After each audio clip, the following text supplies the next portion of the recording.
usted. Buenos días con...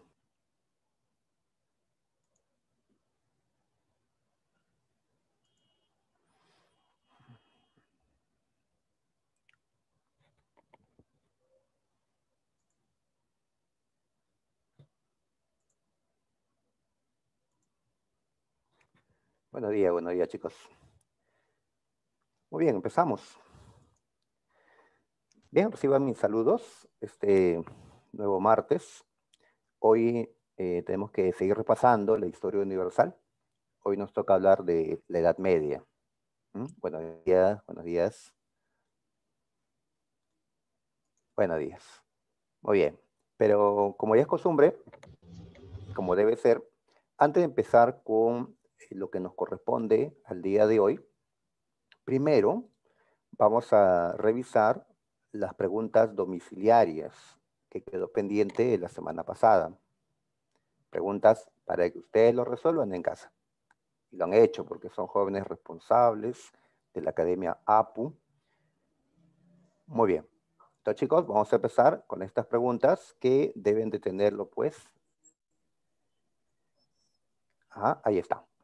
Ya se refiere a China, India, Grecia y Roma, que estudiamos la semana anterior.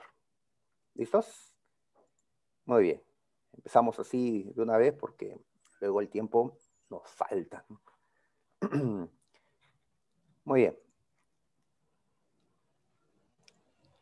A ver, me están mencionando que no mandé teoría para esta semana. Sí, sí lo mandé. Mandé los apuntes para la Edad Media, pero los estoy mandando en la semana anterior. O sea, donde hice semana de Grecia, Roma, ahí estoy colocando con un título que dice apuntes para la próxima semana. Ya, ustedes ingresan a internet en estos momentos, aún no van a encontrar los apuntes para la próxima semana, pero terminada la clase, lo voy a poner. ¿Ya? O mejor lo pongo en la clase que sigue, ¿no? Para que no se confundan.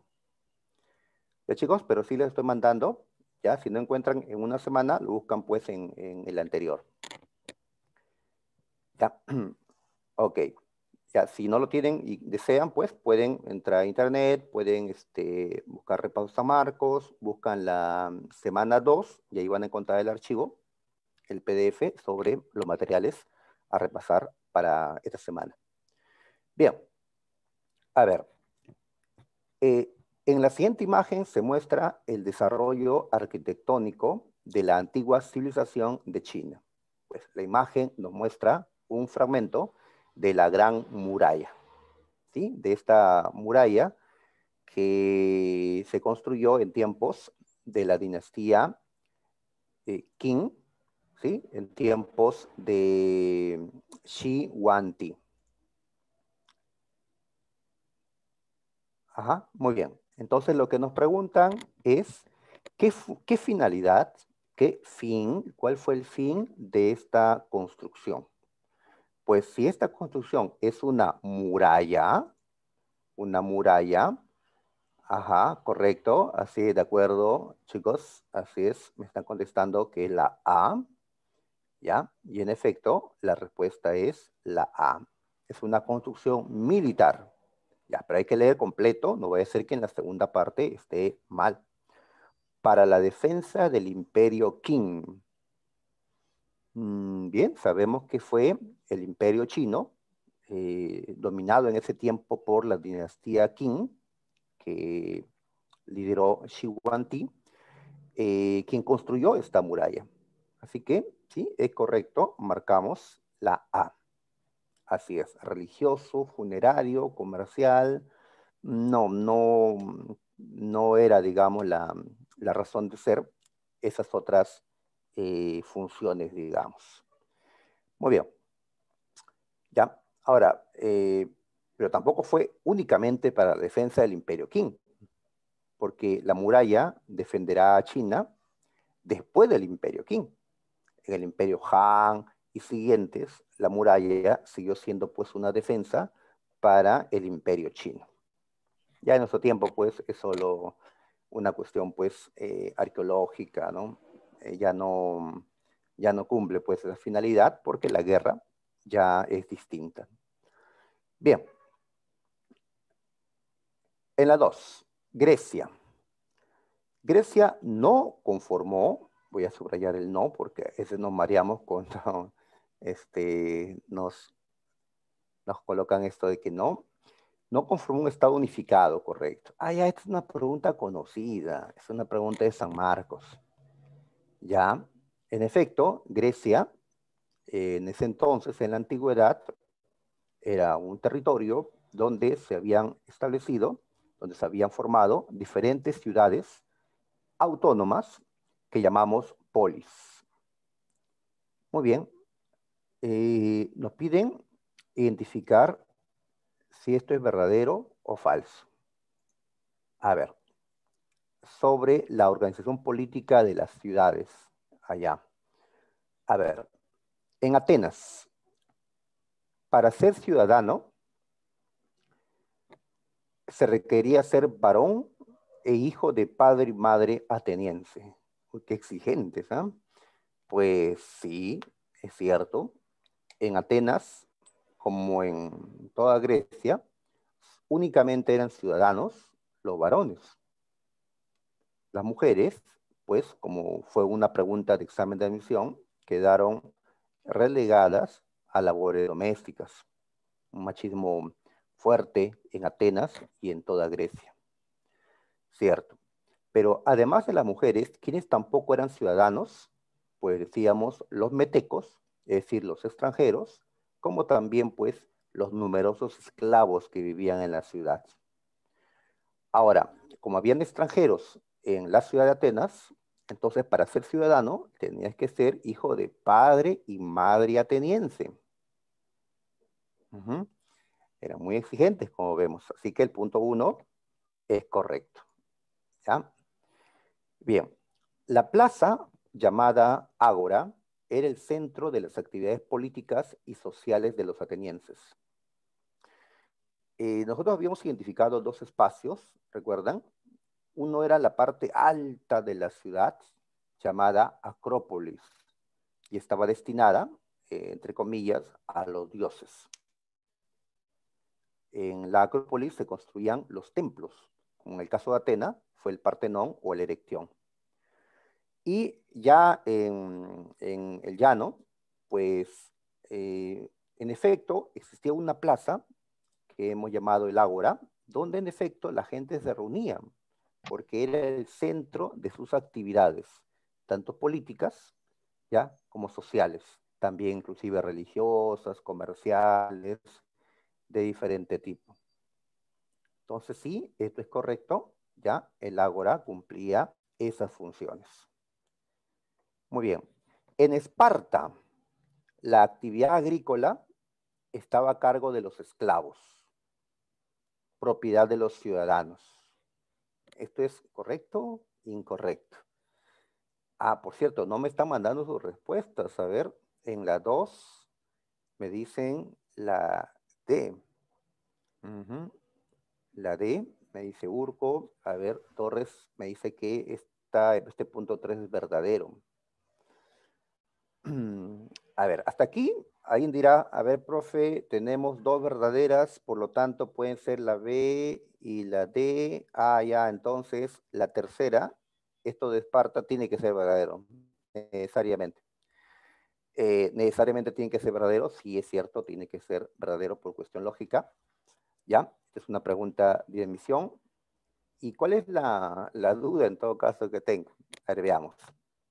En efecto, en Esparta, la base de la economía era la agricultura, que el Estado entregaba tierras a sus ciudadanos guerreros.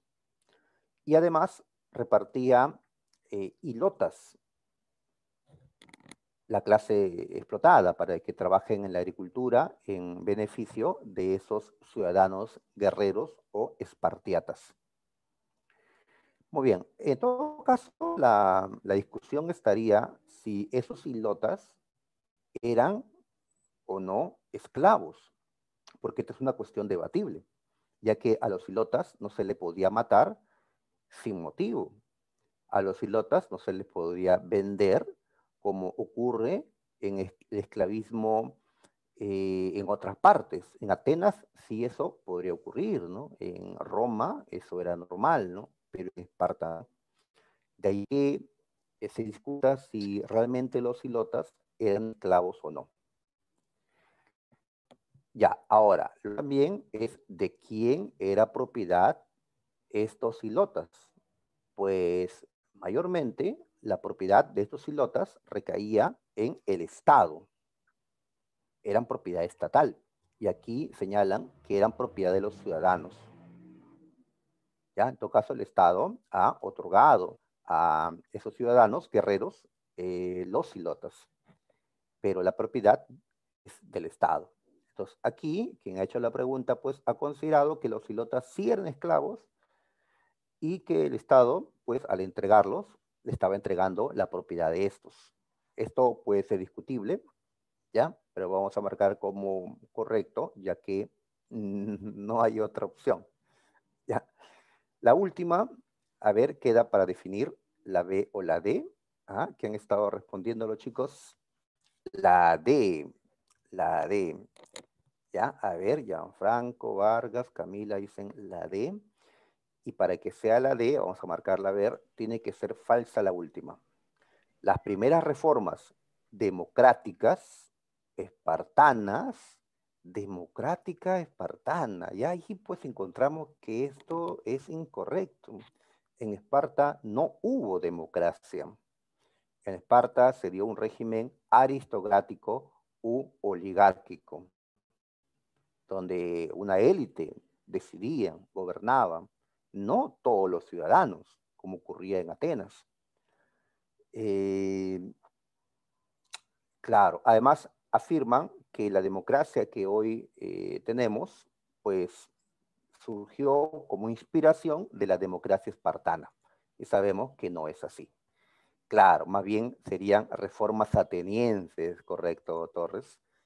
¿Ya? Así que esto es falso. Muy bien, nos quedamos con la D.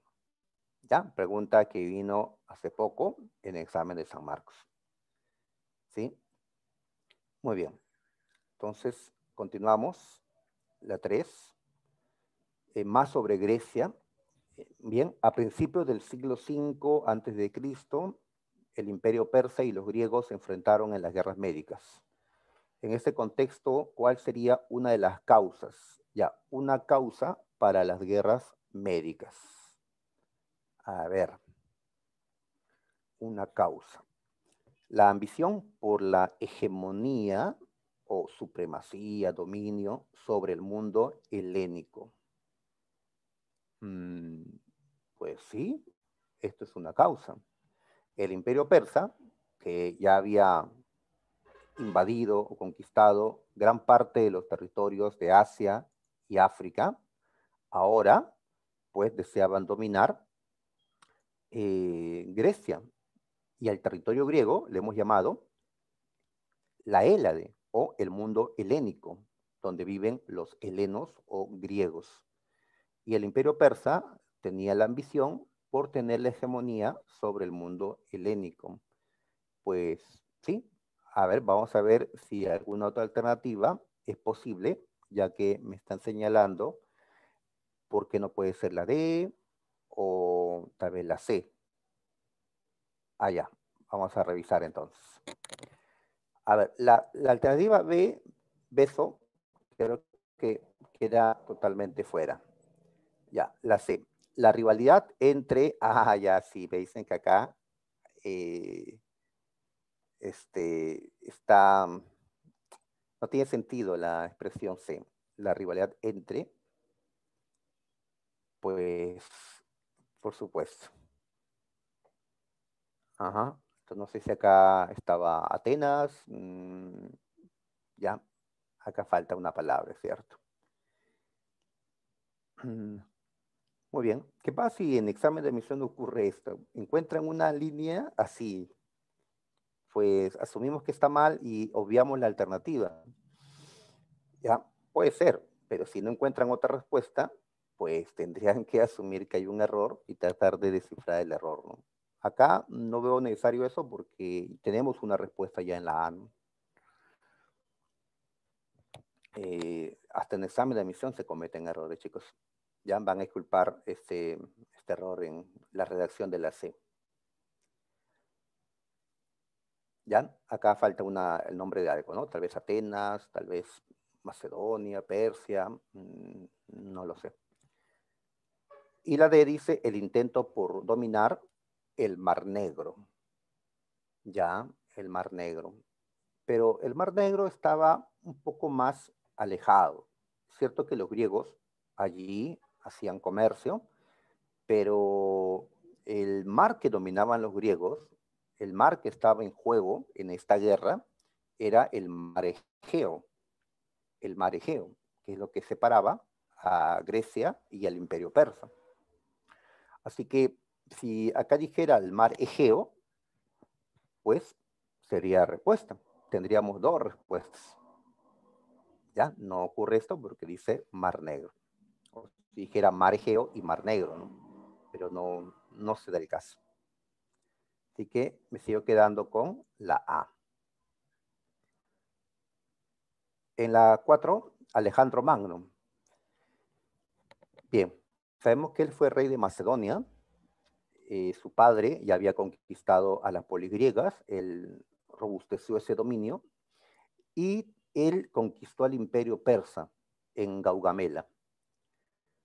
Muy bien, logró una gran expansión su imperio y en este proceso de expansión algo más se generó, es la pregunta. Claro, con las guerras de Alejandro Magno, pues en efecto el dominio de Macedonia se extendió pues considerablemente eh, entre Europa, Asia y África, pero a la par algo más se generó. ¿Qué cosa? Eso tiene que ver con una pregunta de admisión que ya se hizo ya, seguramente. La parte cultural. Porque cuando una población, ¿no?, domina, pues eh, impone o difunde al menos su cultura. ¿Ya? A ver, en la 4 entonces, a ver, por ahí me mencionan que puede ser la A o la B. ¿Ya? No puede ser la A porque en tiempo de Alejandro Magno ya Atenas ya no lidera Grecia. Ya no. Recuerden que hubo un tiempo en que Atenas predominó, ¿sí? En el llamado siglo de Pericles, después de las guerras médicas. Después se dio un periodo de predominio espartano, luego de las guerras del Peloponeso. ¿Ya? Después hubo un tiempo que predominó Tebas y después ya predominó Macedonia, cuando Macedonia conquistó a los griegos. Y uno de los reyes de Macedonia era Alejandro Magno. Muy bien, entonces me están señalando que entonces es la B. Ya, nos dice Vargas, ¿no? Piero, Ángelo. La B, a ver, claro, sería la B. Así es. El desarrollo del helenismo. Así le hemos llamado helenismo a esa síntesis cultural, a esa fusión cultural que se dio cuando los hombres de Alejandro Magno, que habían invadido Oriente, llevaron la cultura griega, que es una cultura pues occidental. Cuando hablamos de los europeos, estamos hablando pues de Occidente. Cuando hablamos de los asiáticos, estamos hablando de Oriente, lo oriental. Entonces, la cultura griega se difundió por Oriente, ya que Alejandro Magno conquistó gran parte de Asia hasta el río Indo.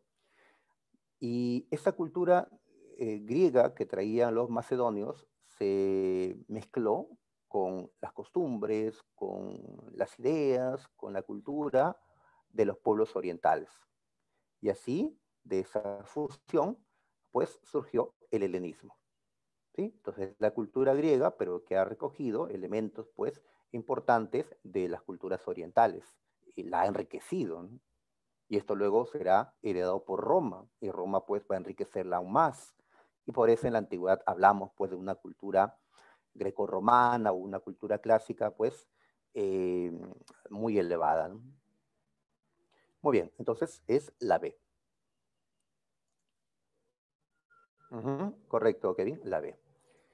Muy bien. La última, a ver, esto es Roma, por supuesto, una loba llamada Luperca, amamantando a dos bebés, que son Rómulo y Remo, obviamente. Esto es Roma. A ver, en esta imagen aparece la loba capitolina, ajá, así le conoce a esta escultura, que ustedes van a ver cuando viajen a Roma, ya, quién sabe. Muy bien, es una estatua, dice, que inmortaliza la leyenda de Rómulo y Remo. Ya, la pregunta es, ¿ese relato, es decir, la leyenda de Rómulo y Remo, fue creado con qué objetivo? ¿Ya? ¿Con qué objetivo se creó la leyenda de Rómulo y Remo? A ver, me dicen que sería la D o la B, dado o besito. A ver, tenemos discusión ahí. Ah, también la A, así que esta pregunta parece complicada ya que tenemos varias respuestas de los muchachos. ¿Cuál fue el objetivo? A ver. Uh-huh. Ya, ahí está la discusión. A ver, esta leyenda se creó en tiempos del Imperio Romano, cuando estaba surgiendo el Imperio Romano. Es decir, cuando Roma ya dominaba a un montón de pueblos, un montón de territorios. Entonces se creó para explicar supuestamente los orígenes de Roma, de cómo surgió Roma, ¿no? Con Rómulo y Remo, amantados por una loba, que eran hijos del dios Marte, que eran descendientes de Eneas. Bien, eh, ya me preguntan si esto de la loba es legendario o histórico, pues es legendario, ¿no? Por supuesto, es una leyenda de Rómulo y Remo. ¿Ya? Así es, así es. Esto no es el origen histórico de Roma. Así es, cuando hablamos del origen histórico, obviamente no podemos colocar aquí cuestiones fantásticas, ¿no? Cuando estudiábamos el origen de Roma, diferenciábamos entre el origen histórico y el legendario. En el origen histórico hablábamos de los latinos, una población que se estableció en el centro de Italia y que fundó varias ciudades. Una de ellas fue Roma. ¿Ya? Así es. Y los romanos, pues, son latinos, hablan el latín. Y por otro lado, hablábamos de la leyenda de Rómulo y Remo para explicar de una manera, pues, mitológica, fantástica, sus orígenes.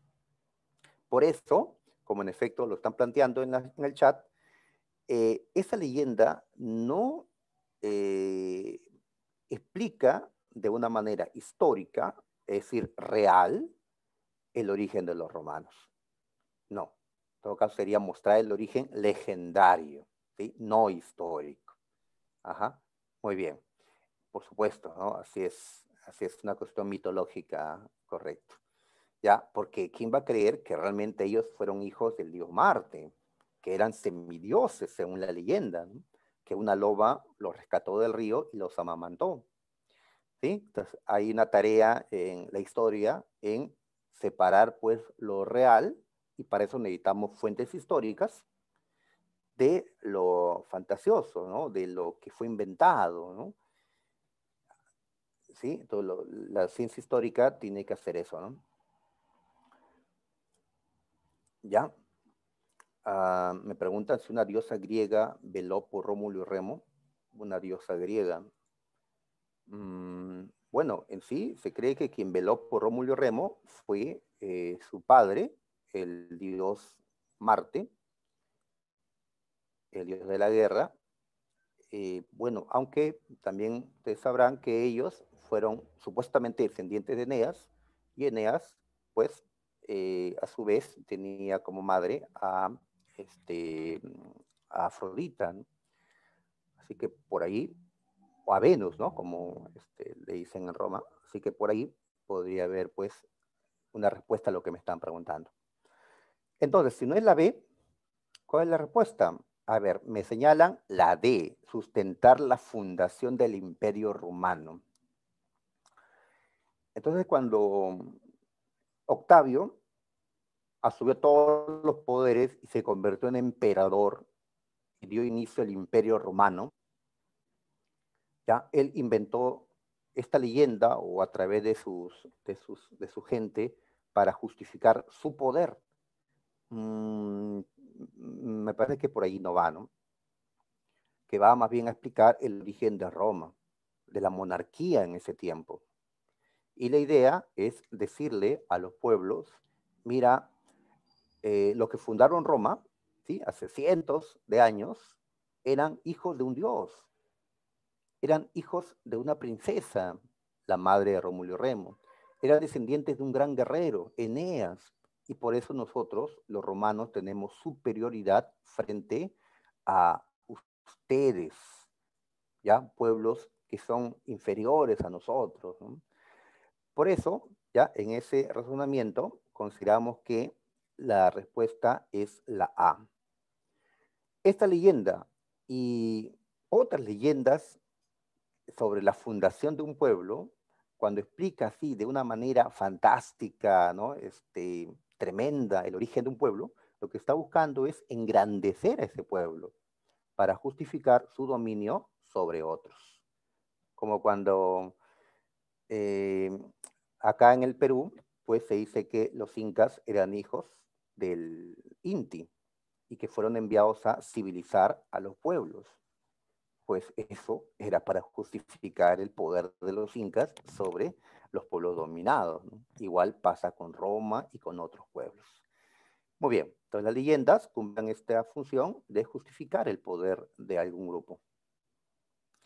Muy bien, entonces ya hemos revisado estas domiciliarias, ¿ya? Después nos toca ver las preguntas de esta semana, la Edad Media. Muy bien, pero como ya hemos adoptado este método, primero quisiera que recordemos juntos de una manera rápida la parte teórica para irnos pues a las preguntas. ¿Sí, chicos? Entonces, eh, yo les he enviado pues un material del año anterior para que ustedes puedan leer y revisar un material más completo. Supuestamente ustedes lo han hecho, o en todo caso, si no, pues lo hacen más tarde, chicos. Y aquí tenemos simplemente un resumen, ¿ya? Para poder hacer un repaso rapidito, ¿ya? Ni tan rapidito, ¿no? Media hora nos tomará, por partes lo hacemos mejor para no cansarnos. Muy bien, entonces, el día de hoy tenemos que repasar la Edad Media. La Edad Media. Sabemos que la Edad Media empezó en el año 476 después de Cristo con la caída de Roma. ¿Sí? Y se extendió la Edad Media hasta 1453 con la caída de Constantinopla. Así que la Edad Media es un periodo de la historia europea fundamentalmente que se extendió a lo largo de casi 1000 años. 1000 años. Muy bien. En esta línea de tiempo, en este esquemita, estoy colocándoles que la Edad Media puede ser dividida de esta forma. Una temprana, una alta y una baja Edad Media. ¿Por qué les digo puede ser dividida de esta manera? Porque hay diferentes criterios para dividir a la Edad Media. ¿Ya? Por ejemplo, otros no hablan de temprana Edad Media y todo esto vendría a ser, las dos primeras partes vendrían a ser la alta Edad Media. ¿Ya? Entonces lo dividen solo entre alta y baja Edad Media. En sí hay consenso en llamarle baja Edad Media a la última parte. Entonces, lo que respecta a la primera parte, ahí sí digamos que no hay consenso, ¿no? Unos ponen temprana y alta, otros pues alta. Ya, muy bien. Años atrás, en la pre, se tomaba esta división. Ahora como que se ha querido omitir esa manera de dividir. Vemos los materiales de la pre y no colocan una división de la Edad Media. Tal vez porque esto depende pues del autor que lo maneje. ¿Ya? Muy bien. En todo caso, hay dos términos que quisiera que sí recordemos, que lo utilizamos. Baja Edad Media, para referirnos a la última parte del siglo XII hasta que termine la Edad Media, y el medioevo, que vendría a ser la Alta Edad Media, ¿ya? Siglo IX al siglo XII. Esto del siglo XII también puede variar, porque para algunos puede ser siglo XIII, otros pueden colocar siglo XI, ¿ya? Prefiero colocarlo un punto medio, siglo XII. Sí, no hay uniformidad, pues, de esto. Ahora, ¿por qué hago este esquemita? Pues para estudiar, ¿no? De manera ordenada, primero la temprana, luego la alta y luego la baja edad media. ¿Ya? Y además, ya han existido preguntas en San Marcos en la cual se ha mencionado a la baja edad media. ¿Sí? Y saber, pues, que esto corresponde a la última parte. El esquemita no sirve para eso. Ahora, sabemos que en la Edad Media se desarrolló un modo de producción que llamamos el feudalismo. ¿Ya? El feudalismo. Pero el feudalismo no se dio con fuerza en toda la Edad Media a lo largo de los 1000 años. ¿En qué tiempo el feudalismo vivió pues su auge? En la Alta Edad Media o Medioevo. Porque en la temprana pues todavía se vive esa transición del sistema esclavista al sistema feudal. Ya una transición que en verdad había empezado desde finales de la Edad Antigua, ¿no? Y en la Baja Edad Media ya vemos que el feudalismo más bien entra en crisis. Y en medio de esa crisis surge un nuevo modo de producción, el capitalismo. ¿Ya?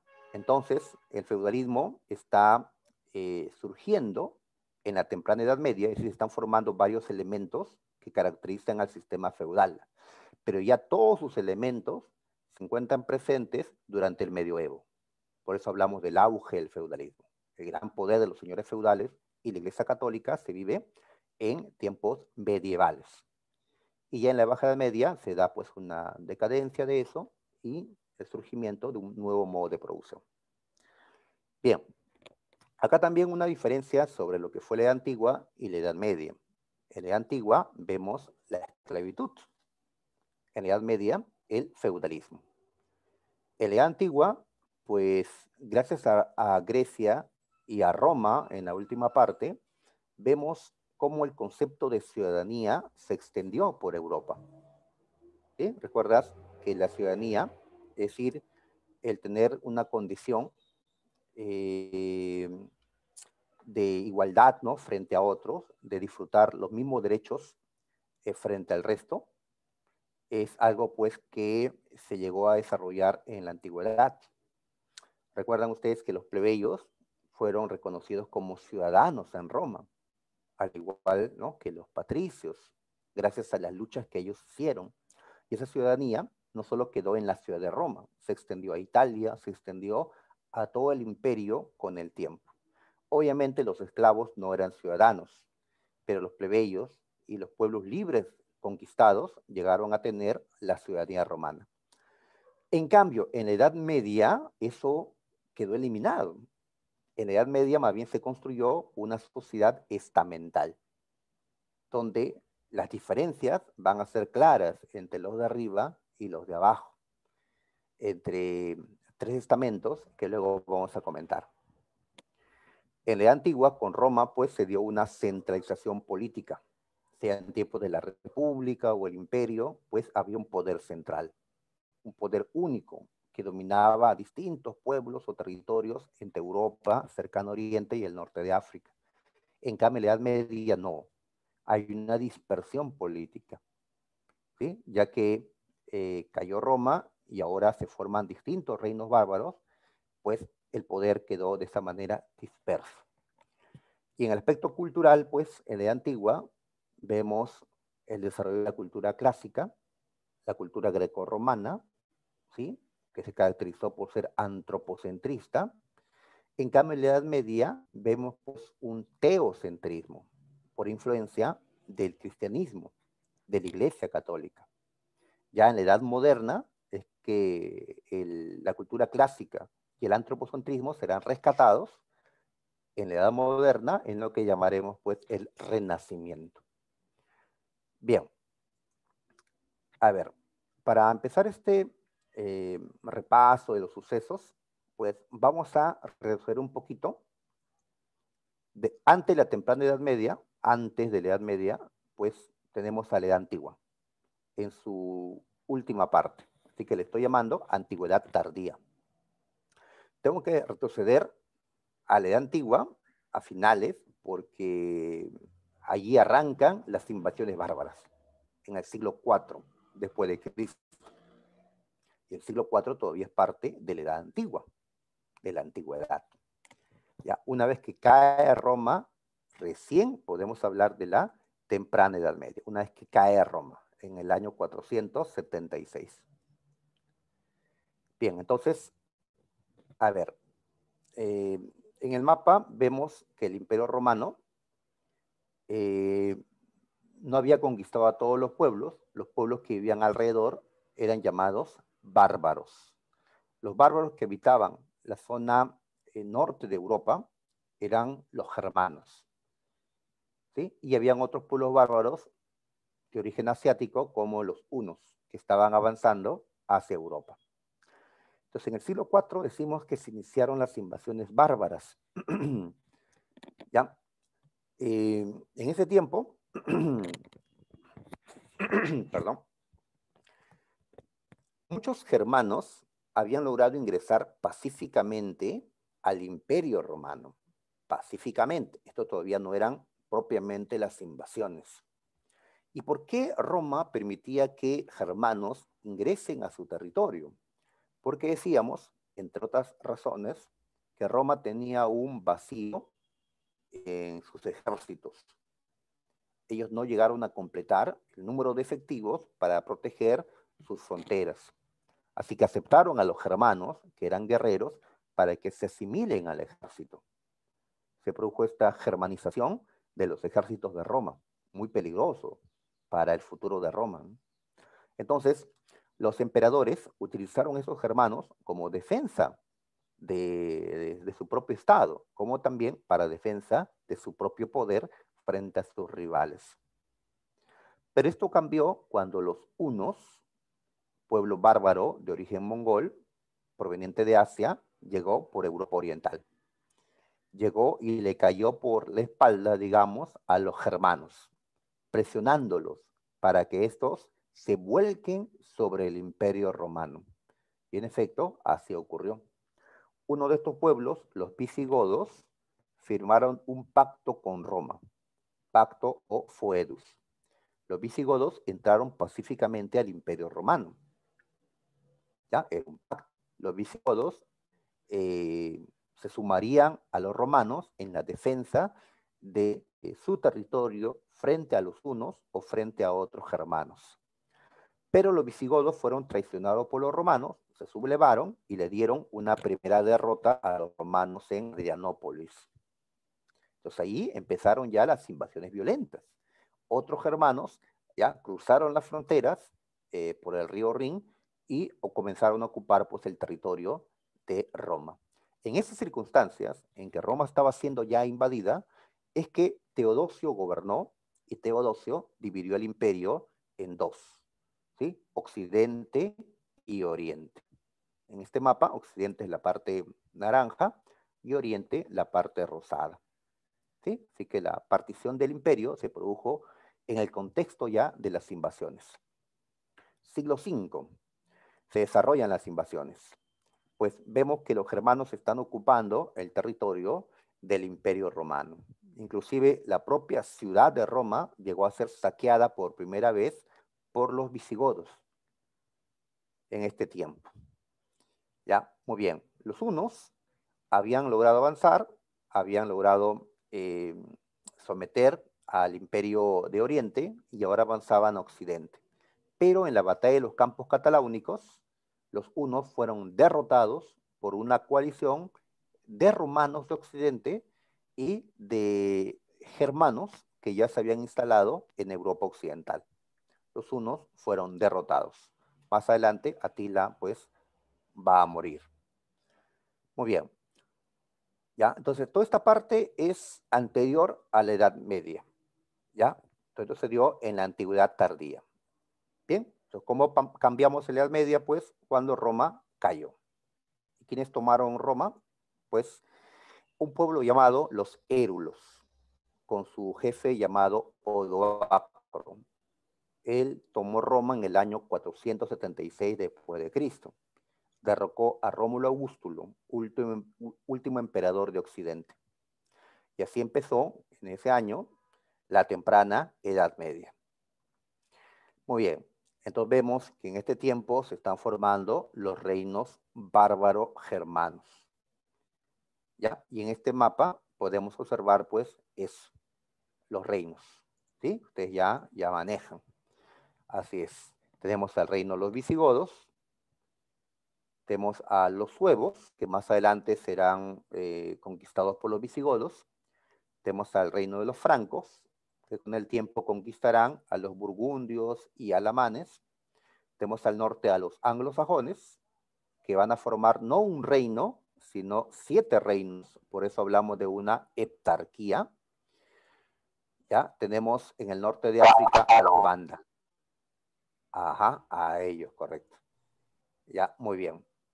Y por acá, Italia, decíamos, cayó en manos de los érulos, pero los ostrogodos, poco después, derrotan a los érulos y toman Italia. Por eso vemos a los ostrogodos allí establecidos, con Teodorico. ¿Ya? Los reinos bárbaros que conocemos. Entonces, ya no hay unidad política en Europa Occidental, todo está partido por las invasiones bárbaras. Murió el Imperio Romano de Occidente, pero sobrevivió el Imperio de Oriente, que será llamado bizantino, ¿no? Por nosotros. Muy bien, y de estos reinos estoy destacando también al reino franco, ¿ya? En tiempos de Clodoveo, el reino franco se unificó y se convirtió en el primer reino bárbaro católico, cuando Clodoveo pues decidió convertirse a esta fe y convertir a sus guerreros. Y con Clodoveo se inició la dinastía de los merovingios, de los reyes holgazanes, como fueron llamados pues en la Edad Media.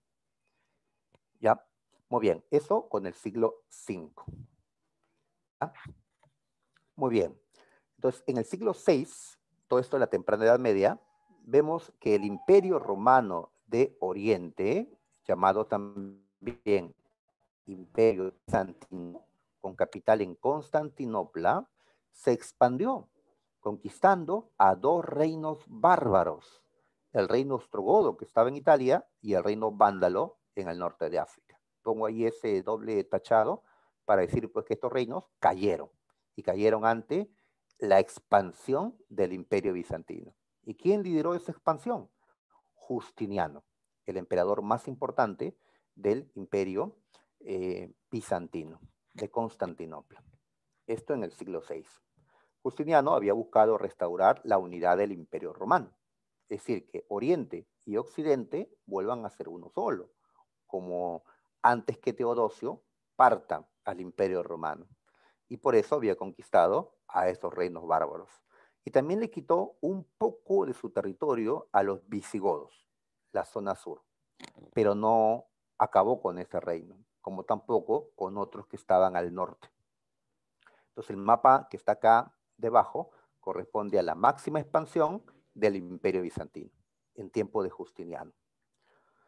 También hemos destacado a Justiniano por la redacción del Corpus Juris Civilis, esto que preguntó San Marcos, la redacción de un código que compiló el derecho romano y que permitió que este derecho no se pierda y más bien se conserve y sea trasladado a los hombres de la edad moderna o de la edad contemporánea, ¿no? Es decir, a nosotros, el Corpus Juris. Y en la redacción de este Corpus Juris destacó un personaje llamado Triboniano, en la redacción de estas leyes pues, que recogieron la normativa y la jurisprudencia romana. Bien, también sabemos que los bizantinos son importantes porque ellos conservaron la cultura clásica. es decir, la cultura de los antiguos griegos y romanos, va a perdurar en el tiempo a lo largo de esta Edad Media, ya que estos bizantinos guardaron las obras en sus bibliotecas, guardaron la cultura clásica. Así que la cultura clásica no se perdió en esta parte oriental. En cambio, en la parte occidental decayó debido a la presencia de los bárbaros. También ellos conservaron la lengua griega, que va a ser la más importante para ellos. Cierto que al inicio ellos tenían como idioma el latín, era la lengua oficial, por eso usamos corpus juris, latín, pero después, ya en el siglo siguiente, pues se estableció que el griego era el idioma del Imperio Bizantino, la lengua oficial. Muy bien, antes de pasar, y para no cansarnos pues en recordar toda esta Edad Media, vamos a las preguntas, ¿ya? Vamos, ustedes son de repaso y lo que les gusta son las preguntas. ¿Ya?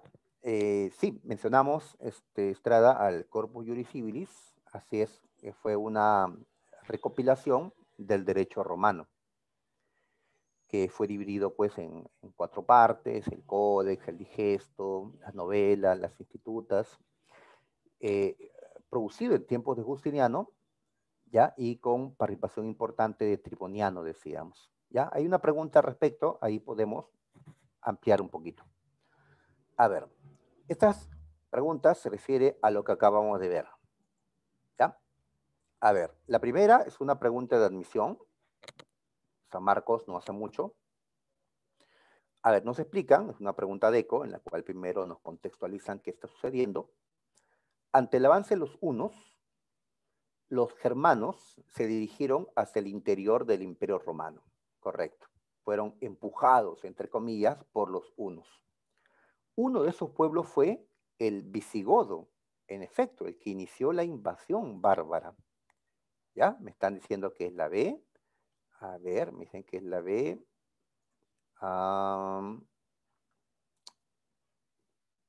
Sí, sí, así es. ¿Ya? Estamos de acuerdo. Así que vamos a marcar la B. Ya, pero, a ver, quiero terminar de leer, a ver. La presencia de estos guerreros, me refiero, ¿no?, a los visigodos u otros germanos que habían sido aceptados en Roma, constituyeron una amenaza para la seguridad del imperio. Una amenaza, claro, porque podían rebelarse. Sin embargo, bueno, disculpen la mayúscula innecesaria aquí, en el ambiente de lucha y descomposición política, claro, eran tiempos en que habían empezado las invasiones, era un tiempo en que el imperio se va a partir, ¿recuerdas? Occidente, Oriente. Estos visigodos y otros bárbaros que fueron aceptados en el imperio fueron empleados, dice, por los emperadores como, como aliados contra los enemigos de Roma, por supuesto. Entonces a los visigodos les permitieron entrar al imperio romano para que ellos puedan colaborar en la defensa de Roma frente a los otros bárbaros que querían ingresar, como también pues los van a usar en la lucha por el poder. Era un tiempo pues de caos, de anarquía, en la que las cabezas de Roma pues están luchando por el poder. Muy bien, la respuesta me dijeron que es la B, estamos de acuerdo, ¿no? Kevin, Urco, Yopla, Castro, muy bien, estamos de acuerdo. Pasemos en la 2.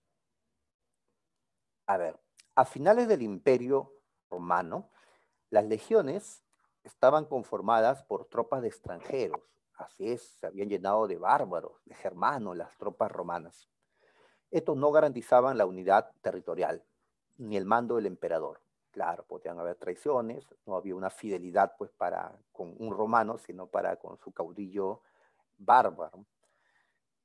Así que nos están explicando acá que esos germanos eran de origen indoeuropeo, es decir, tenían una lengua diferente, eran nómadas, seminómadas en todo caso, ya que ellos no eran completamente sedentarios como los romanos. Los germanos no tenían ciudades como Roma sí.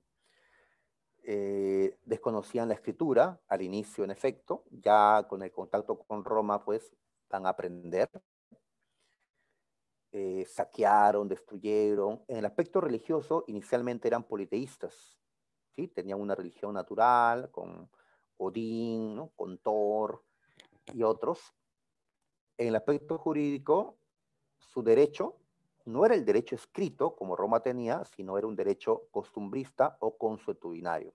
Esto significa que la base del derecho germano era la costumbre, no la ley escrita, sino la costumbre.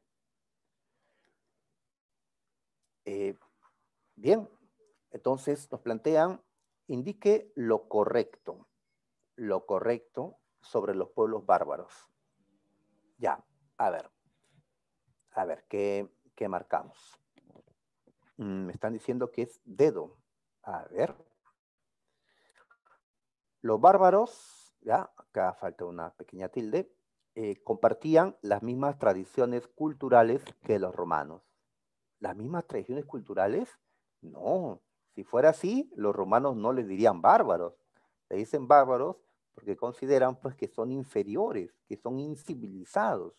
¿Por qué incivilizados? Porque no tienen las mismas costumbres, la misma cultura que ellos. La religión de los germanos era la cristiana.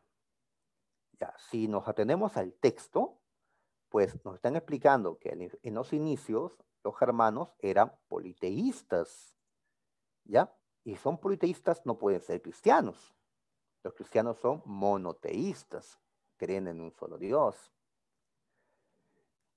Muy bien, entonces nos están hablando de que los germanos eran pues creyentes de Odín, de Thor, de Freya, etc. ¿Ya? Esto es falso entonces. El derecho germano era consuetudinario, sí, ahí está anotado. Entonces, correcto, la respuesta es dedo. Solo la 3 es correcta respecto a estos bárbaros que se están mencionando, a los germanos de antes de las invasiones, porque una vez que invada a Roma, en la mezcla con los pueblos que habitaban el Imperio Romano, irán cambiando, pues, ¿no? En lo económico, lo cultural, lo político, ¿sí? Los pueblos que estaban en el imperio asimilarán, pues, los germanos, los bárbaros, o los bárbaros también van a asimilar la herencia romana, ¿no? Va a haber una síntesis, como siempre ocurre cuando los pueblos chocan. Bien, en la 3, justamente, una de las consecuencias del proceso de fusión de costumbres de la cultura germánica, ¿sí? De esos bárbaros que han tomado el control del imperio de Occidente, y la cultura de los romanos fue la pérdida de vigencia de la ley escrita. Allá se refiere a que en los inicios, los reinos bárbaros germanos no van a tener una ley escrita como lo tenía el imperio romano. Y la pregunta es, ¿por qué? ¿Por qué no tenían una ley escrita? ¿Por qué no se mantuvo el derecho romano? ¿Ya? Pues es lo que nos preguntan. A ver, me están señalando la A, ¿ya? Por ahí con alguna duda, ¿no? ¿Ya? O tal vez la B colocan. A ver, hemos señalado que los germanos desconocían la escritura inicialmente. Esto nos puede llevar, pues, a considerar la A como respuesta. Porque justamente nos dicen, ¿por qué no tienen leyes escritas? Porque no tenían escritura. Ya, muy bien. Esto puede ser una respuesta, ¿cierto? Pero decíamos que en el contacto con los romanos, que sí tenían escritura, pues aún así, en los inicios, los germanos mantuvieron el derecho consuetudinario y no el derecho escrito. No el derecho escrito. A pesar que van a tener ya, pues, quienes puedan ayudarles en lo que es la escritura, ¿no? Entonces, ¿por qué mantener una ley basada en la costumbre y no en la ley escrita? Pues los germanos quisieron mantener su cultura. Y su cultura, en materia legal, pues se basaba en la costumbre. Así que, en efecto, como está mencionando, pues la B puede ser también respuesta, ¿ya? Y entre las dos, cuando tenemos dos posibles respuestas, tenemos que ver pues, cuál es la más adecuada, ¿no? Y esto puede ocurrir, ¿sí? A diferencia de matemática, donde pues o es 4 en la A o es 8 en la B, pues no hay tiene que ser una o la otra, ¿no? En sociales, en letras, pues podemos encontrar así más de una respuesta. Y cuando encontramos eso, tenemos que buscar la más adecuada, la más, ¿no? Adecuada. Entonces, de estas dos, yo considero que la B es una mejor respuesta. Los germanos, pues, se rigieron por su cultura, por sus leyes que eran la costumbre. Entonces, no aceptaron la ley escrita, a pesar que ahora ya podían conocer la escritura porque ya se encontraban en las tierras que antes fueron del Imperio Romano. ¿Sí? Entonces, esto, lo de la A más se referiría pues a cuando los germanos aún no invadían al Imperio Romano. Pero en la pregunta nos está hablando de que ya los han invadido y están mezclando sus culturas. Pero algunas cosas de los germanos se van a imponer y otras cosas de Roma se van a imponer, ¿no? En esa mezcla. ¿Sí? Ahora, esto no significa que nunca tuvieron derecho escrito. Si lo tuvieron, más adelante fueron ya aceptando el derecho romano, ¿no? Muy bien. Entonces, por eso, entre las dos, prefiero la B. ¿Ya? Por ahí mencionaron también la C en las respuestas que me dieron. Los romanos y los germanos no tuvieron una similar organización política. Es cierto, no hubo una organización política común entre ellos, pero esto no tiene mucho que ver con la cuestión de si la ley era escrita o no. ¿Sí? No tiene mucho que ver, por eso no lo estoy considerando la C. Ok, entonces vamos a continuar, ¿ya? A ver, 4. Los reinos germánicos, ¿sí? Visigodos, francos, ¿no? Anglosajones, etcétera, fueron creados por aristocracias guerreras. Claro, los bárbaros tenían en su élite a los guerreros, eran grupos tribales que invadieron el imperio de Occidente, ya. Los invasores fueron una minoría dominante sobre las anteriores poblaciones romanas. Claro, en el imperio romano occidente había ya una población numerosa de origen romano o pues de otros pueblos a los que Roma conquistó, pero que habían sido romanizados. Los germanos pues ahora implantan su autoridad, pero ellos son una minoría frente pues a los que vivían, ¿no? En todos esos territorios del Imperio de Occidente.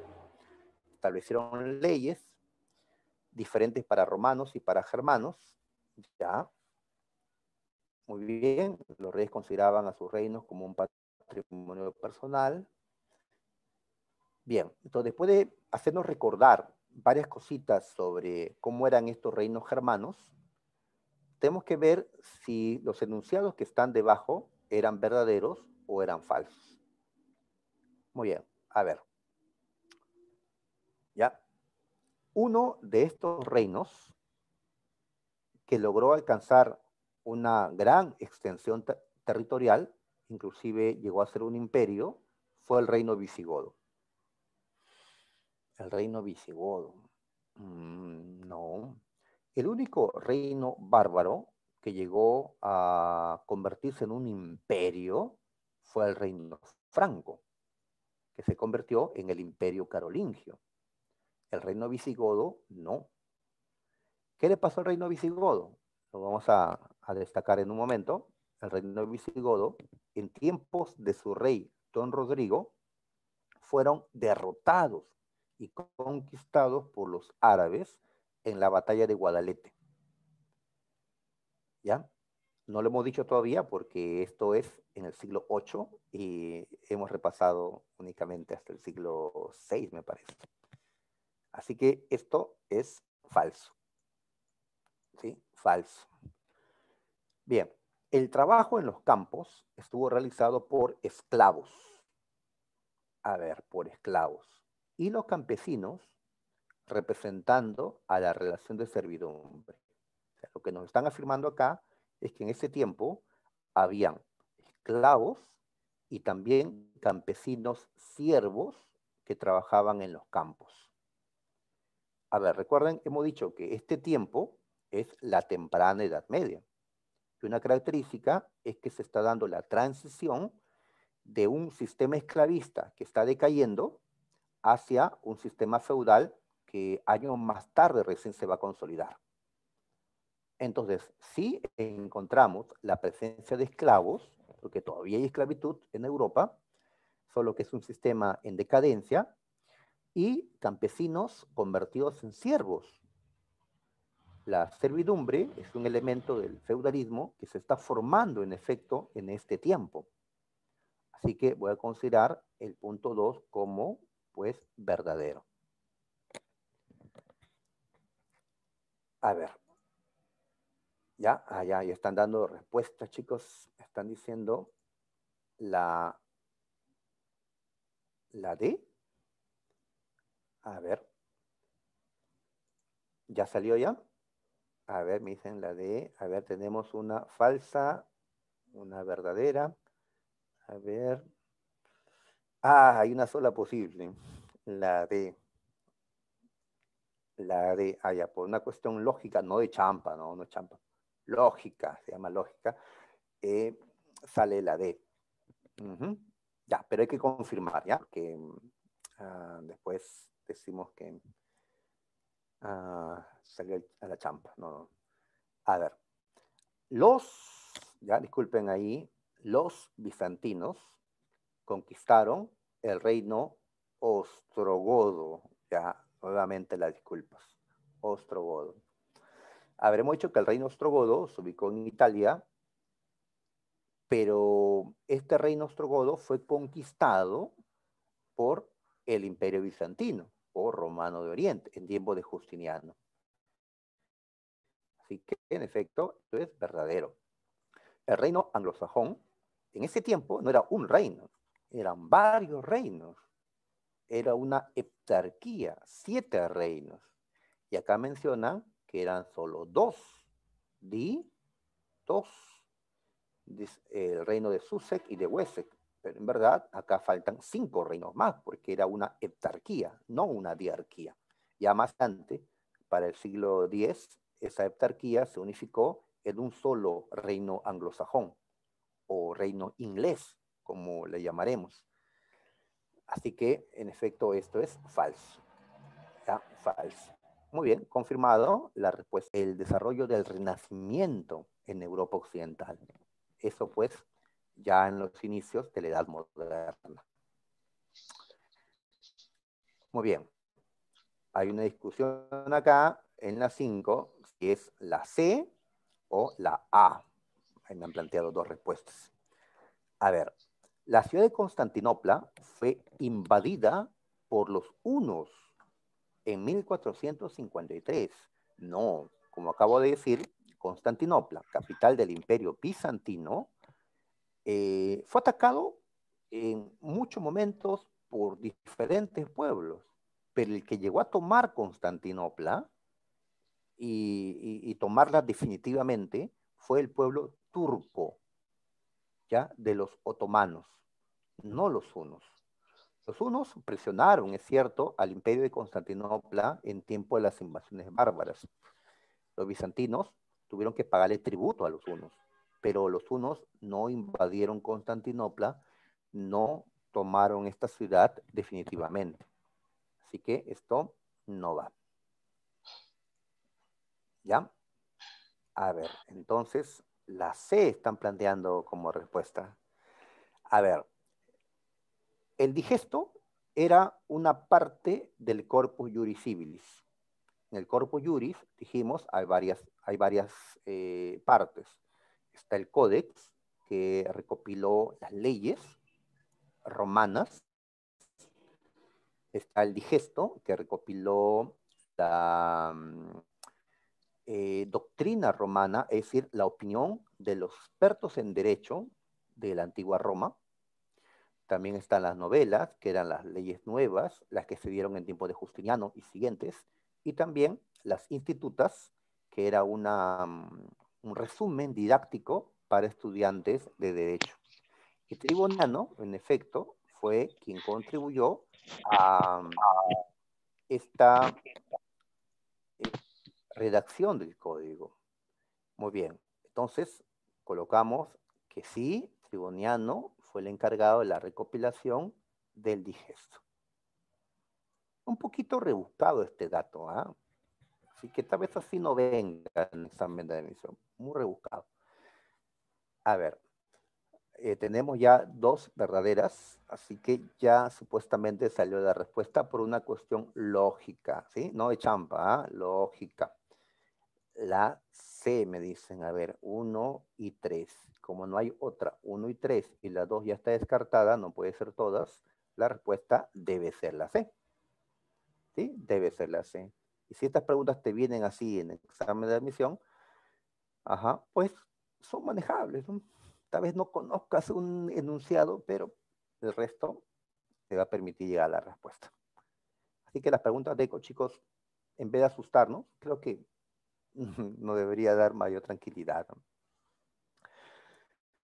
A ver, pero estamos nosotros, ¿ah? El cisma de Oriente, aún no lo pasamos, pero pues es parte de la historia del Imperio Bizantino, fue la ruptura entre la Iglesia Católica y el Imperio Bizantino. Sí, fue una ruptura religiosa. El Imperio Bizantino llegó a tener su propia iglesia cristiana, la Iglesia Ortodoxa, que hasta ahora existe. Y esa separación entre los cristianos de Occidente, que seguirán siendo fieles al Papa, y los cristianos de Oriente, los que estaban en el Imperio Bizantino, pues se le llama cisma de Oriente. Esto es verdadero. La lengua preponderante dentro del Imperio Bizantino, es el que nos están hablando, era el latín. A ver, cuando surgió el Imperio Bizantino, la mayoría de habitantes en los Balcanes eran gente que hablaba griego. Griego. En los inicios, el latín fue la lengua oficial. Pero a partir del siglo VII, el griego se convierte en la lengua oficial, ya no en latín, ya que la mayoría hablaba el griego, ¿no?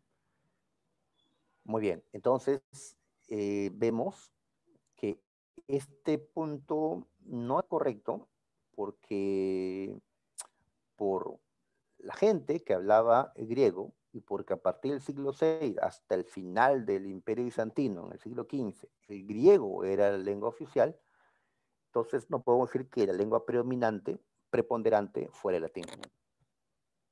¿Ya? Correcto, nos quedamos con la C. Listo. A ver, en las 6 y siguiente nos están hablando del Imperio Árabe e Imperio Bizantino. Me parece que hay que hacer un brevísimo repaso para recordar todos estos puntos. Aún hay tiempo. A ver, esto ya vimos también por acá. Bien, a ver, siglo VII después de Cristo.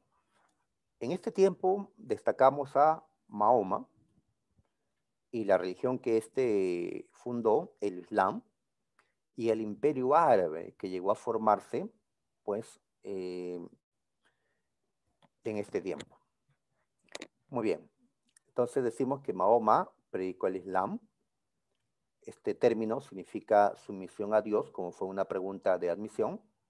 El Islam nació en la Meca, la ciudad árabe más importante en este tiempo. Una ciudad de comerciantes, una ciudad también muy religiosa, pero en este entonces, en la Meca, había politeísmo. A partir de Mahoma es que se va a establecer el monoteísmo con este Islam. Así que Mahoma comenzó a predicar allá en la Meca, pero fue perseguido por los corechitas, la élite dominante en la Meca. Así que Mahoma huyó de la Meca a Medina, antes llamada Yatrib, llamada Medina Medina a partir de la llegada de Mahoma.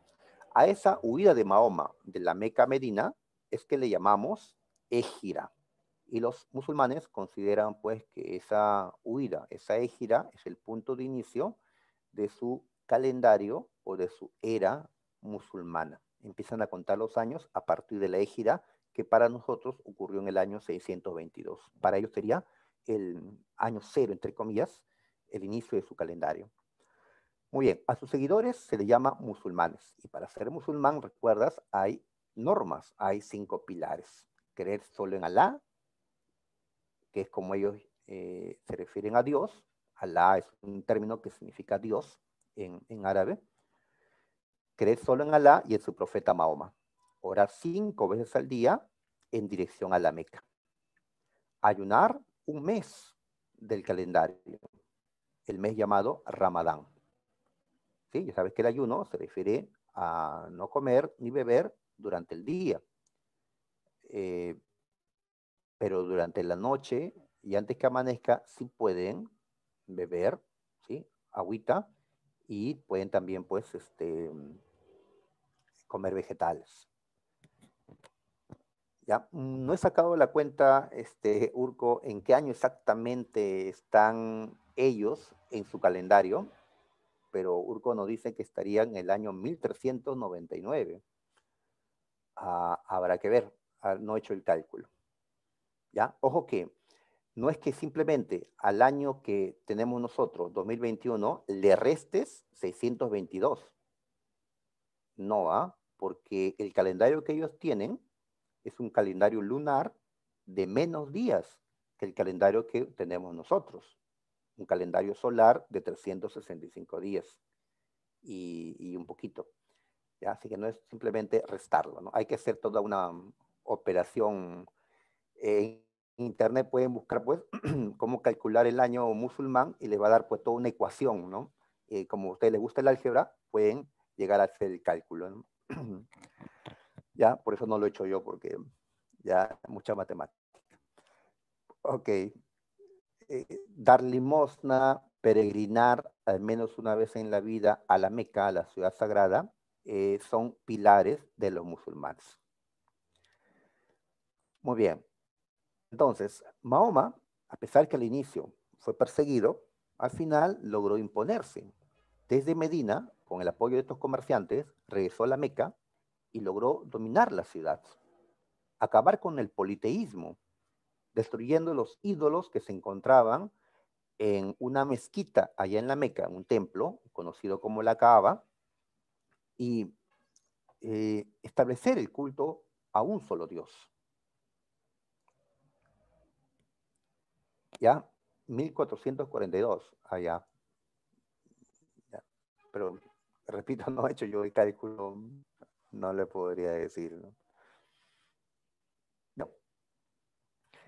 Listo, entonces, de esa manera, Mahoma, utilizando esta nueva fe que la difundió entre los árabes, logró ¿no? Logró la unidad en Arabia, una unidad tanto política como religiosa.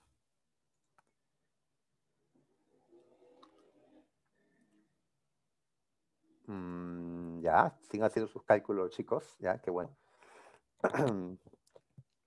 Bien, ahí está. Entonces, Mahoma, importante por la unificación, y así todo este territorio de color verde, que es el territorio de los árabes, ahora se unificó en tiempos de Mahoma. Después de Mahoma, los que gobernaron a los árabes, conocidos como califas, ¿sí? Los sucesores del profeta, van a llevar a los árabes a una gran expansión. Esta expansión también empezó en el siglo VII, nace ahí el Imperio Árabe. Los primeros califas fueron estos señores que pertenecieron a la dinastía ortodoxa, así se le llama. Y el más destacado va a ser Omar por promover esta gran expansión y la conquista de territorios persas en cercano y Medio Oriente, como también el quitarle al Imperio Bizantino territorios en cercano Oriente y en el África, naciendo el Imperio Árabe o musulmán. Ya, muy bien, esto con los califas ortodoxos. Después, ya para el siglo VIII, vemos el auge del Imperio Árabe, ya que los árabes crecieron grandemente bajo los califas omeyas y lograron su esplendor cultural bajo los califas abásidas o abásidas.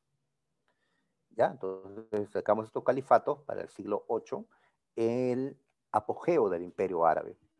En lo que es la expansión, vemos pues a los árabes que han dominado un gran territorio, desde la península ibérica, ¿ya? Hasta la India, hasta el Valle del Indo, un imperio enorme. ¿Sí? Entonces los que llevaron al imperio a la máxima expansión fueron los omeyas. Aquí hay que destacar la conquista de la península ibérica, es decir, España, como le decimos, ¿no? España y Portugal. Aquí se encontraba, recordamos, se encontraban los visigodos dominando esa tierra. Pero los visigodos fueron derrotados por los árabes en la batalla de Guadalete. Fueron derrotados. ¿Ya? Pero cuando los árabes y sus aliados musulmanes quisieron seguir dominando, chocaron con los francos, quienes los detuvieron en la batalla de Poitiers, allá en el siglo VIII después de Cristo. Muy bien, ahí está Guadalete. También recordamos que los árabes nos dejaron el álgebra, la alquimia, construyeron mezquitas, es decir, templos para Alá, alcázares, palacios para sus califas, y ellos no decoraban sus construcciones con la imagen de Dios o de Mahoma o de sus gobernantes, porque su religión les tenía prohibido representar a Dios o al hombre. Así que su decoración fue con formas geométricas principalmente. Muy bien. Ya, como le decía, los francos detuvieron a los árabes en la batalla de Poitiers. Y quien fue el héroe de los francos fue Carlos Martel, el abuelo de Carlomagno. Después de Carlos Martel, Pipino el Breve tomó el poder por un golpe de estado en el reino franco.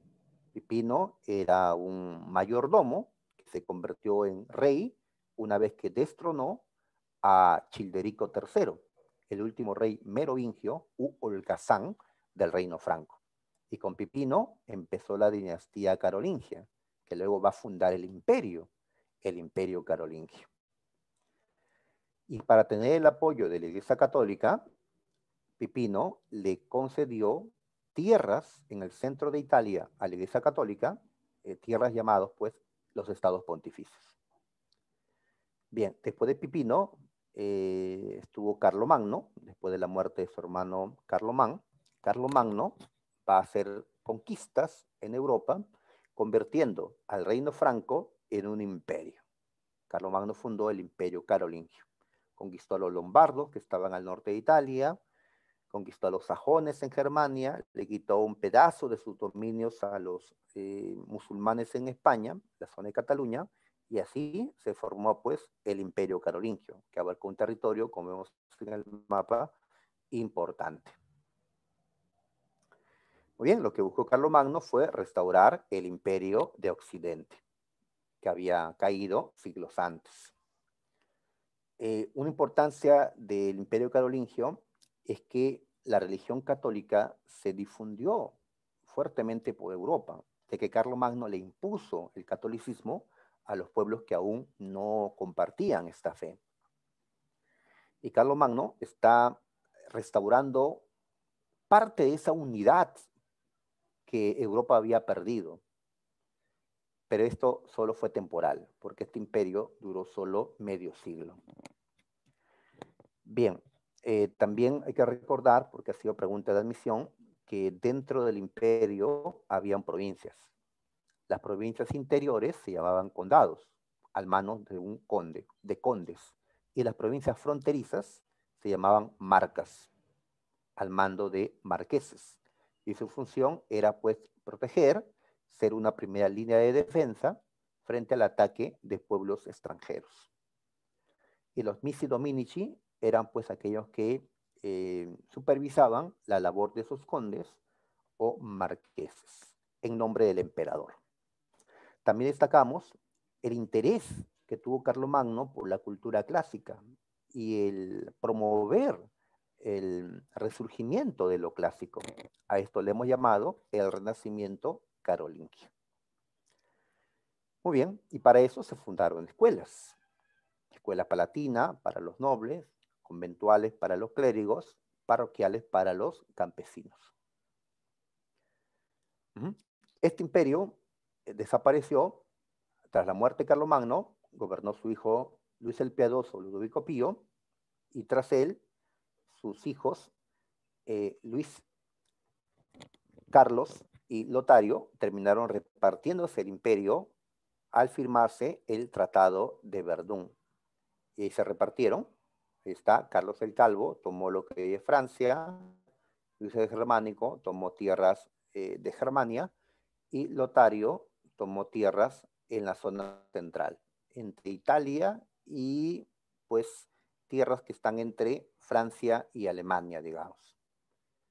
Entonces fue el fin del Imperio Carolingio, se rompió nuevamente la unidad y esto fue una causa para que surja el sistema feudal. Así es, el Imperio Carolingio no duró mucho. Fue un breve proyecto de restaurar la unidad europea, ¿ya? Pero los nietos de Carlomagno, pues, deshicieron todo, ¿no? Muy bien, a esto se le suma la segunda invasión bárbara que ocurrió, pues, en este mismo siglo IX. Y en esta segunda invasión destacamos a los vikingos del norte de Europa, ¿no? De Escandinavia, de la actual Dinamarca, tierras no conquistadas por Carlomagno. Desde ahí los vikingos van a atacar a los reinos anglosajones, ¿sí? O también van a atacar, pues, a los reinos que surgieron de la desintegración del Imperio Carolingio, ¿sí? San Marcos nos preguntó en una ocasión que esos vikingos inclusive llegaron hasta París, avanzaron por el río Sena y llegaron hasta la ciudad de París. Muy bien, y así los vikingos inclusive atacaron en el Mediterráneo. Los vikingos, pero también hubieron otros pueblos musulmanes en el África o pueblos eslavos en Europa Oriental. Ellos, digamos, protagonizaron esta segunda oleada de invasiones bárbaras. Muy bien, la desintegración del Imperio Carolingio y esta segunda invasión bárbara provocó el debilitamiento del poder de los reyes de Europa. Y este debilitamiento de los reyes permitió que la Iglesia Católica, por un lado, y los señores feudales, por otro, asciendan en su poder y así se configure el sistema feudal. Esto ya corresponde a la Alta Edad Media. Bien, hacemos un descansito para ver las preguntas. Muy bien. En la 6. El arte islámico alcanzó la excelencia en la arquitectura. Los musulmanes construyeron mezquitas, templos, palacios, madrazas, que eran centros de estudios superiores. Utilizaron columnas, arcos, muy bien. En la ornamentación de sus edificios predominaron, acá vemos en esta imagen, los arcos típicos de los árabes. Ya, ahí está, muy bien. Y lo que nos plantean es en su ornamentación, es decir, en el decorado, ¿qué predominaron? Me están respondiendo que es la C. A ver, la C, claro, la presencia de figuras geométricas en sus arcos y bóvedas. ¿Es cierto? ¿Ya? Así es. Decíamos que no vemos las figuras humanas como un retrato de Alá o de Mahoma, porque ellos tienen prohibido representar, pues, a Dios o al hombre. ¿Ya? Así es. En cambio, un templo católico en esta misma época tenía, pues, esculturas, pinturas sobre Jesucristo, sobre los padres fundadores de la Iglesia Católica, sobre María, santos, etc. En cambio, acá no vemos eso. ¿Sí? Muy bien. En la 7. El Imperio Carolingio, ya, a ver, primero nos explican características del imperio. Por tiempo, a ver, vamos a la parte final. Dice que 2 veces al año eh, se reunían en una asamblea. En efecto, en una asamblea, conocida como los Campos de Mayo, se reunían el emperador Carlomagno con sus condes, sus duques, sus marqueses, y allí se aprobaban, se dictaban leyes. La pregunta es, ¿cómo se llamaban las leyes? ¿Ya? ¿Cómo se llamaban las leyes en el Imperio Carolingio? Es una pregunta de dato nada más, es cierto. A esas leyes se les llama capitulares. La A. Ahí está. Bien. Pasamos, a ver. Documento en el 843 entre los 3 hijos de Luis el Piadoso, que a su vez fue hijo de Carlomagno. Este documento fue un tratado que puso fin a la pelea entre ellos, y el Imperio Carolingio quedó partido en 3. ¿Cómo se llamó ese documento? A ver, me están contestando. Ahí están, pues, de acuerdo, así es, ¿no? Correcto, Lozano, ¿no? Castro, ¿no? Jorge, Kevin, correcto. La respuesta es la B, el Tratado de Verdún. Así es, el acuerdo entre los nietos de Carlomagno que puso fin, pues, al Imperio Carolingio. Muy bien. Y acá ya nos están hablando del sistema feudal. A ver, ¿cómo estamos de tiempo? ¿Todavía podemos ver la teoría? Todavía un poquito, a ver, un poquito. Así es más fácil de recordar, ¿no? Teniendo algunos apuntes ante nosotros. A ver. Bien, entonces, en la Alta Edad Media o Medioevo vemos el desarrollo del feudalismo. Y esto corresponde al siglo IX, X, XI, XII. ¿Ya? Donde la economía se basaba en la agricultura y la ganadería. Donde la tierra estaba dividida en grandes extensiones que eran propiedad de la nobleza. A esas tierras extensas le llamamos feudos. Y había autarquía, es decir, cada eh, feudo, cada población, ¿no? De cada feudo producía lo que necesitaba. ¿Ya? Era una economía cerrada de, pues, eh, autoabastecimiento. Esto significa que había poco comercio entre los pueblos de la época. La sociedad era rural, es decir, la gente vivía en el campo, y era estamental, es decir, estaba dividida en 3 grupos que aquí vemos. Están los laboradores, los que trabajaban, los oradores, los que rezaban, los sacerdotes, y los bellatores, que eran la nobleza guerrera, que eran los que peleaban. Entonces, los laboradores, ¿qué tienen que hacer? Trabajar para mantener a todos. ¿Qué tienen que hacer los bellatores? La nobleza guerrera, los caballeros, los señores feudales, pues como ellos pelean, tienen que defender a los sacerdotes y al pueblo. Y los sacerdotes tienen que rezar por la salvación del alma, pues, de todos. ¿Sí? No trabajaban ni peleaban. Así vemos una sociedad dividida en 3 estamentos. Y esto va a permanecer a lo largo de la Edad Media, inclusive moderna, hasta que revoluciones como la francesa destruyan esta sociedad estamental por una sociedad donde, pues, podamos ascender, cosa que no ocurría en este tiempo. Bien, poliarquía feudal significa que el poder estaba distribuido entre reyes y señores feudales. No había, pues, una concentración política como se iba a ver en la Edad Moderna con las monarquías absolutistas. Habían relaciones de dependencia personal, relaciones de servidumbre y de vasallaje. La de servidumbre era lo que vinculaba a un señor, dueño del feudo, y los siervos que vivían en sus feudos y trabajaban para ellos.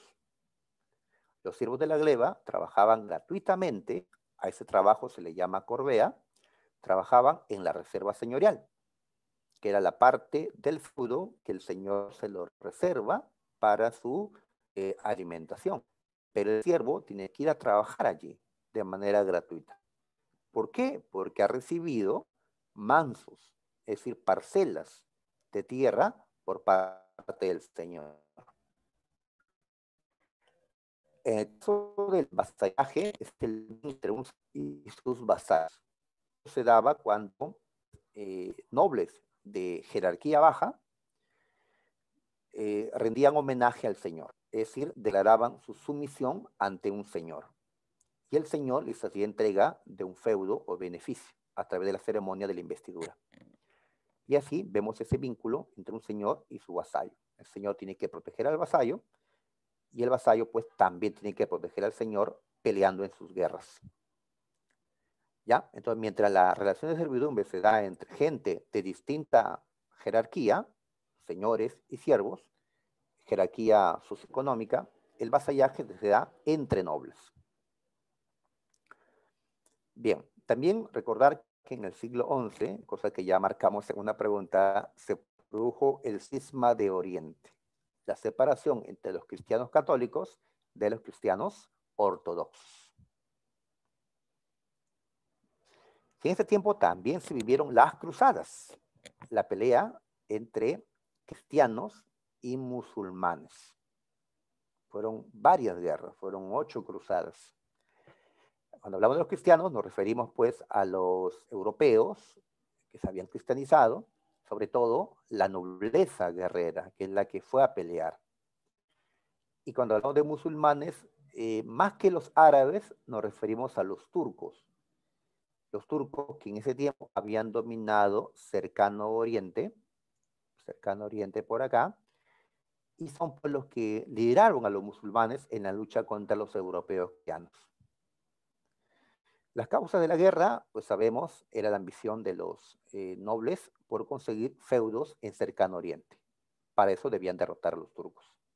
Y el pretexto de esos nobles era recuperar Jerusalén, Tierra Santa para los cristianos, aunque también Tierra Santa para los musulmanes, ya que allí se encontraba la Mezquita de la Roca, desde donde supuestamente Mahoma ascendió a los cielos. Bien, se dieron varias cruzadas. ¿Cuál es la más importante?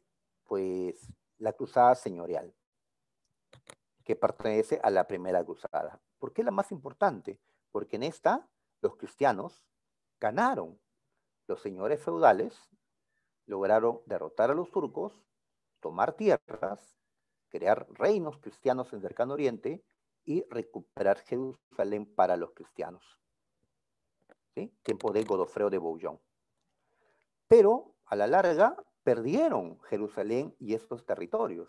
Así que los señores feudales volvieron a la carga en una segunda, tercera, cuarta, hasta octava cruzada. Pero todas estas cruzadas terminaron siendo fracasos, ya que los turcos se defendieron y mantuvieron Jerusalén en sus manos. ¿Sí? También se destacó la tercera cruzada, donde los reyes fueron los protagonistas, sobre todo Ricardo Corazón de León, y la cruzada llamada comercial, en la que los comerciantes fueron protagonistas, los de Venecia, una ciudad italiana, que lograron desviar la cruzada para que se dirija contra Constantinopla, ya que esta ciudad era rival comercial de Venecia. Y hablar de una cruzada comercial nos manifiesta que el dualismo estaba ya en decadencia y el capitalismo había nacido en Italia con estos venecianos y otros comerciantes. Entonces, las consecuencias: crisis del feudalismo por el fracaso, restablecimiento del comercio con Oriente, así los italianos van a restablecer el comercio con Oriente, van a comprar especias de Asia para revenderlas en Europa, y los reyes van a recuperar autoridad frente a unos señores feudales debilitados.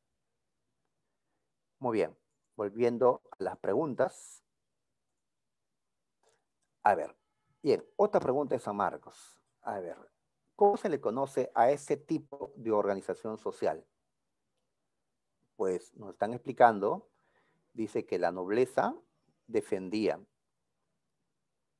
el clero oraba, ¿ya? Y los campesinos trabajaban. Pues ¿cómo le hemos llamado a eso? Le hemos llamado por supuesto, muchachos, una sociedad dividida en 3 estamentos. Una sociedad estamental, que corresponde a este sistema feudal. En la 4, otra pregunta de admisión, en esta imagen vemos a la reserva señorial la parte del feudo que el señor que está acá en el castillo se lo reserva. Y lo que reparte entre los siervos son los mansos. Muy bien, entonces en esta pregunta nos explican que el feudo está dividido y la pregunta en sí es, dice, los campesinos quedaban obligados a cumplir una serie de derechos feudales en favor del señor feudal. ¿Cómo? Ya, entonces, ¿qué obligación tenían los campesinos frente a su señor? Pues, a ver, ¿qué están anotando los chicos? La B, claro, así es. Decíamos que una obligación de los campesinos o siervos que viven acá, en esta aldea, como ellos han recibido manoplas, tienen de hacer la corvea, es decir, trabajar gratuitamente en estas tierras, la reserva señorial. Y así puede comer, ¿sí?, el señor feudal con su gente, sus caballeros. Marcamos besito. Así es, muchachos. Ya. A ver. También puede ser la D, me dice su compañero. A ver. La D dice la siembra de alimentos campesinos en la reserva señorial. A ver, ¿qué error tiene la D? Que tal como está redactado en la D, dedo, dice siembra de alimentos campesinos en la reserva. O sea, yo entiendo al leer esto que los campesinos siembran en la reserva señorial alimentos para ellos, ¿ya? Dice que en la reserva señorial se siembra alimentos campesinos, ¿ya? Entonces es incorrecto porque lo que se siembra, lo que se cosecha en la reserva señorial son para la manutención del señor feudal, no de los campesinos. ¿Está bien? Claro, los alimentos para los campesinos es lo que se cosecha en los mansos. Lo que se cosecha en la reserva es para el señor feudal y sus caballeros que están en el castillo. ¿De acuerdo? Por eso la alternativa D es incorrecta, ¿ya? Claro, la manera como lo han redactado puede que nos confunda, ¿no? En cambio, la B, no hay problemas con la B. Todo le pertenece al señor feudal, sin embargo, ¿eh? Todo. Esto es feudalismo, pues. Como un hombre se hace dueño de todo y tiene caballero para que protejan esos dominios, y la población pobre, los campesinos, pues pierden parte de su libertad, se convierten en siervos, porque tienen que vivir en un feudo, reciben mansos o parcelas, y acá tienen que trabajar gratis en las otras tierras del señor. Esto no es esclavitud, esto tampoco es capitalismo, porque no es justo, esto es feudalismo. En la 11, las cruzadas. A ver, expediciones militares, van a Jerusalén, ya, que estaba en manos de los turcos. Muy bien, llevaban las cruces en sus ropas o escudos, por eso cruzadas, hubieron 8. Muy bien, ¿cuál de las proposiciones son correctas respecto a las cruzadas?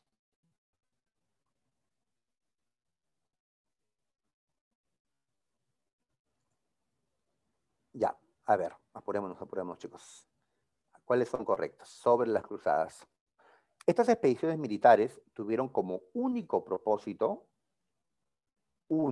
que nos colocan que algo es único, es difícil que sea correcto, ¿no?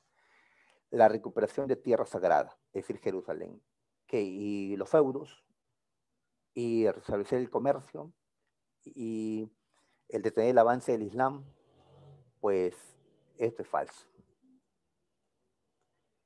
El Papa Inocencio fue la autoridad que convocó a la primera cruzada. No, fue un papa llamado Urbano II el que hizo la convocatoria a la primera cruzada. Falso. Una de las causas económicas fue el interés de la iglesia por expandir el feudalismo, igual que intereses de los caballeros medievales. A ver, la Iglesia Católica tenía sus intereses, claro, intereses de expandir su poder sobre el Imperio Bizantino, haciendo que desaparezca la Iglesia Ortodoxa. Tenía el interés de detener el avance del Islam y también, claro, recibir beneficios económicos de la guerra, gracias pues a sus guerreros que el Papa ha enviado, ¿no? Pero esto de expandir el feudalismo, es decir, conseguir feudos en Oriente, más es una ambición de los señores feudales. Por eso no me parece correcto que sea más bien una cuestión de iglesia. Ella está involucrada, pero es más una cuestión de la nobleza guerrera. Si estamos descartando todo esto, pues sería la D, ¿o no? Ah, ya. Tiene que ser verdadero para que haya respuesta. ¿Sí? Tiene que ser verdadero. Ah, ya. O sea, tenemos que forzar una respuesta. Un ratito, disculpen. Porque la 4 es falsa, sí, como estamos viendo. Godofredo de Bouillon dirigió la cruzada señorial, ¿sí? Que fue la cruzada que perteneció a la primera cruzada. Y acá dice que fue la segunda cruzada. Así que esto es falso. No habría respuesta. ¿Ya? Entonces tenemos que forzar y decir que solo la tercera es correcta. La cuarta no puedo decir que es verdadera porque es un dato duro. Godofredo fue el que lideró la primera cruzada, que dice segunda. ¿Ya? Entonces, esta no la podemos cambiar. En cambio, sí podemos ya cambiar la parte de acá porque nos dicen que la Iglesia Católica tenía interés, sí tenía interés. Y en la parte final menciona a los caballeros medievales. ¿Ya? Entonces, forzando un poquito, vamos a considerar como este punto 3 correcto. A veces hay preguntas en las que tenemos que forzar un poquito para llegar a la respuesta.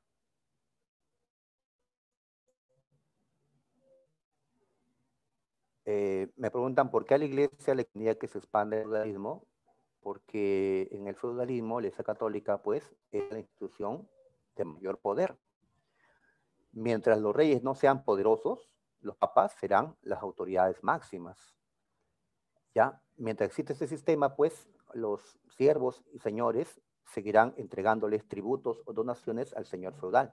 Les van a dar tierras, correcto. Entonces les conviene la expansión del sistema feudal. Muy bien, pasemos chicos, pasemos. La 12. Uy, nos quedan 2 minutos, así que vamos a las respuestas a ver.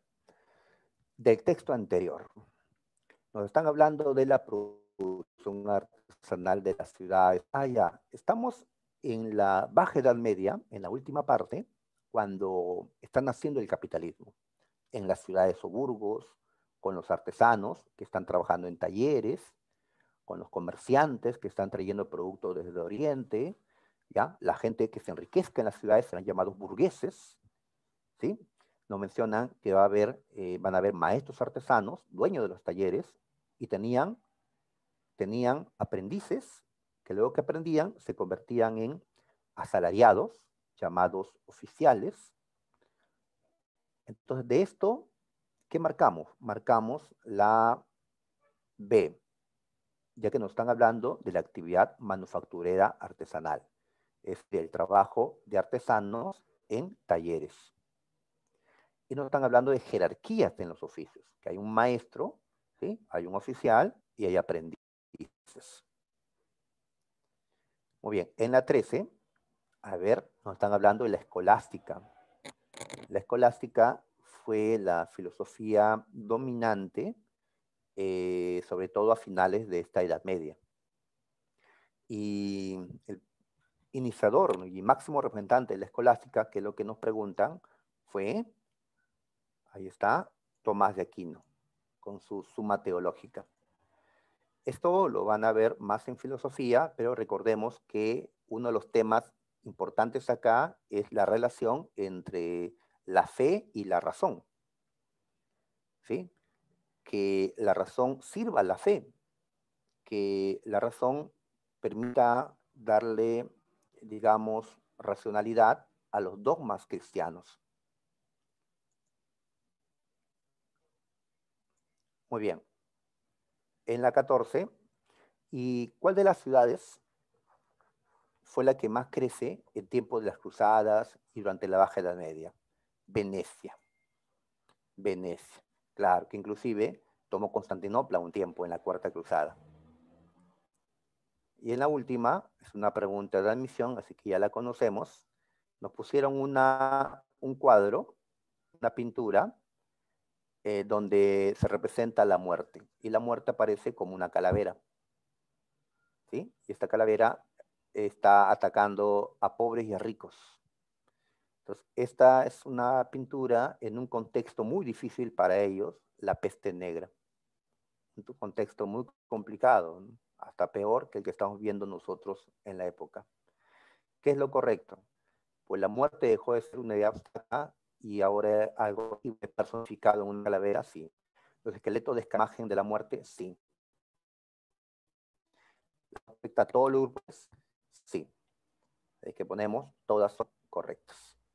Bien, chicos, ya esto es para ustedes, las domiciliares. Muy bien, entonces nos quedamos aquí.